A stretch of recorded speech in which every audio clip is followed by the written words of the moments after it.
Salut tout le monde! Bienvenue à l'envers des choses. Bon, vie en montagne russe ces temps-ci. Plein de nouvelles. Une première nouvelle, si vous me suivez sur Facebook, peut-être que vous le savez déjà. Alors finalement,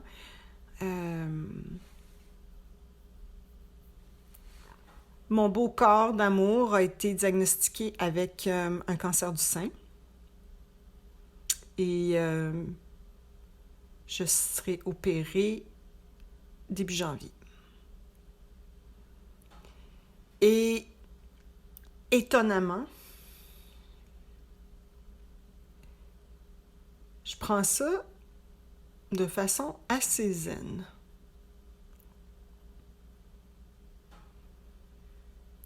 C'est comme si la question de la souffrance ou de la mort est pas particulièrement sur mon radar. C'est pas... ça me crée pas de peur ou d'anxiété. Il y a d'autres choses qui me créent bien plus de peur et d'anxiété que ça, étonnamment. Et... bon, mais... quoi qu'il en soit, il y a quand même cette espèce de réflexion qu'on entend beaucoup,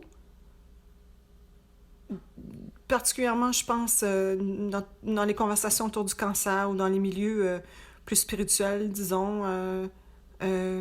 Qu'est-ce qui a causé mon cancer? Qu'est-ce que j'ai pas réglé, que j'ai pas résolu, etc., etc., et qui là se manifeste matériellement comme une masse dans mon sein. Et honnêtement, et là je me surprends moi-même, c'est comme j'ai plus ou moins envie de le savoir. J'ai l'impression que ça peut être une quête sans fin que de vouloir savoir pourquoi. Et aussi, ce que j'observe, c'est un peu le mind.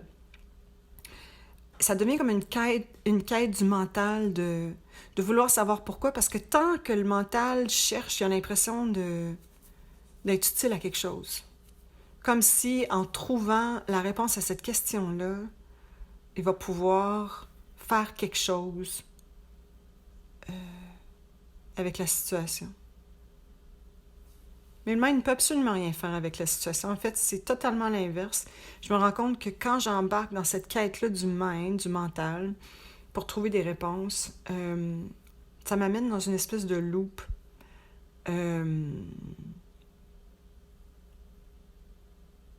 Et je vois que c'est une spirale, puis que ça conduit nulle part. Donc, je pense que ce qui est plus important, c'est d'être en présence, d'être totalement avec ce qui est là. Et de là, laisser émerger tout ce qui veut émerger. Et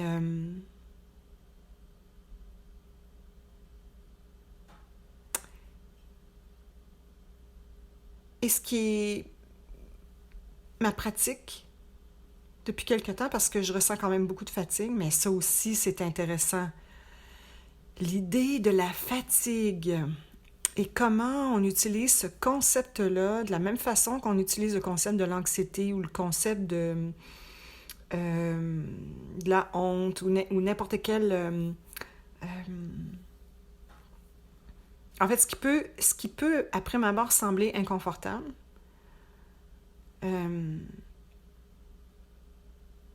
j'observe comment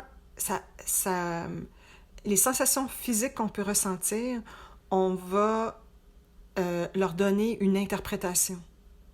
Généralement, si on interprète ces sensations-là comme étant inconfortables, alors l'interprétation qu'on y donne est négative.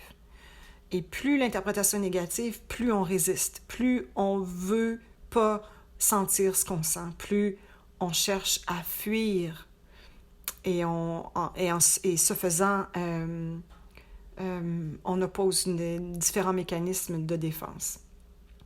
Et donc, je reviens à la fatigue parce que, oui, je l'appelle fatigue et c'est encore une fois une espèce d'étiquette à poser, en fait, à des sensations que je ressens tout simplement. Et quand je prends le temps de m'asseoir tranquille, à être seulement avec ce qui est présent, de seulement observer le mouvement, par exemple, dans mon corps, comment ça bouge, cette énergie-là, de ce que normalement, du concept fatigue, quand on entre, quand on va au-delà du concept et qu'en fait, on se dépose dans l'être, ça devient autre chose. Il n'y a plus rien à résister. Il n'y a plus rien à résister. Alors, ça peut être même intéressant à vivre. En fait, même, honnêtement, puis je sais, c'est fou de dire quelque chose comme ça, mais quand je vais m'asseoir avec ce que j'appelle normalement fatigue, je trouve ça intéressant. C'est un peu comme cette espèce de lourdeur avant de tomber endormi. C'est un peu comme ça que je le ressens.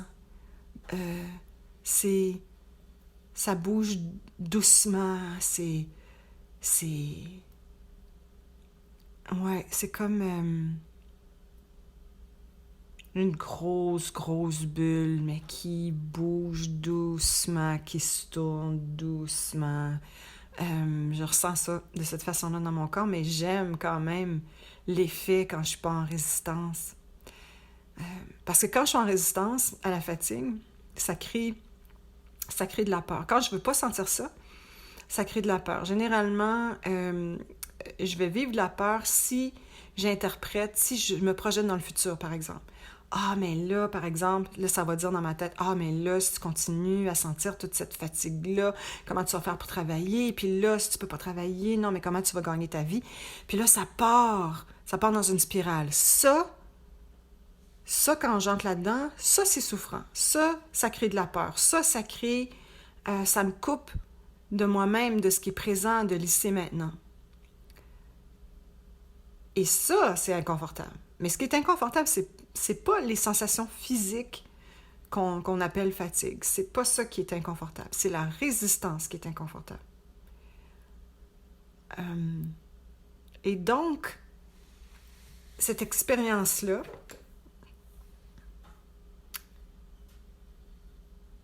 m'amène à aller me déposer avec ce qui est présent. Et vraiment aller voir dans mon expérience directe ce qui se passe. Et est-ce que c'est si...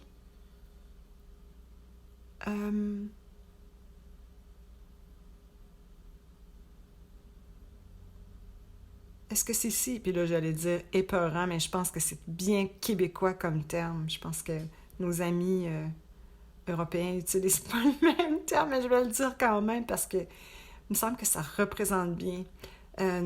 Donc, l'expérience de la fatigue, c'est pas si épeurant que ça en a l'air, en fait. Ça l'est pas.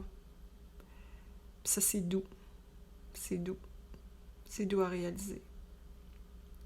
Puis je vous invite à en faire l'expérience, que ce soit avec la fatigue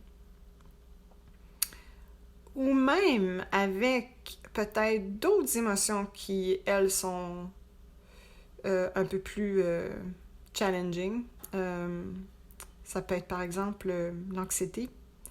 Parce qu'on peut être avec tout, en fait. On peut être avec absolument tout. Toutes les émotions. Puis le mental va dire non, tu peux pas aller là. Si tu te laisses... Si tu vas là, tu vas tomber dans une abysse, tu t'en sortiras jamais. C'est inacceptable, tu peux pas sentir ça. Mais on est câblé de cette façon-là, de toute façon, pour résister à toutes ces émotions-là. Mais finalement, c'est pas tragique. Absolument pas tragique, en fait. C'est l'inverse. Parce qu'il suffit qu'on on y tourne notre regard et qu'on accueille ce qui est présent pour que que la charge qui est challenging, qui cause un défi, pour que cette charge-là se dissolve. Alors, voilà. Donc, invitation à être avec ce qui est présent. Vous allez totalement... s'il n'y a pas de résistance, vous allez passer au travers sans aucune difficulté. Ouais, ça va être un peu déstabilisant peut-être, mais quand on... Un peu comme... finalement, c'est comme notre première ride en montagne russe où là, on embarque pour la première fois dans le manège et puis qu'on se laisse aller. Hein? Puis il y en a qu'on paye en plus pour aller vivre cette expérience-là. Mais vous n'avez même pas besoin de payer pour aller vivre l'expérience. En fait, vous pouvez totalement vous asseoir avec n'importe quelle émotion et aller à sa rencontre. Vivre votre propre montagne russe, puis aller voir comment ça bouge, quelle forme ça prend à l'intérieur. Et ouais, et c'est intéressant, puis on défait les charges. C'est en bout de piste, c'est pas aussi épeurant que ce qu'on pensait que c'était. Alors voilà, je vous embrasse tout le monde. À très bientôt pour la suite de l'envers des choses.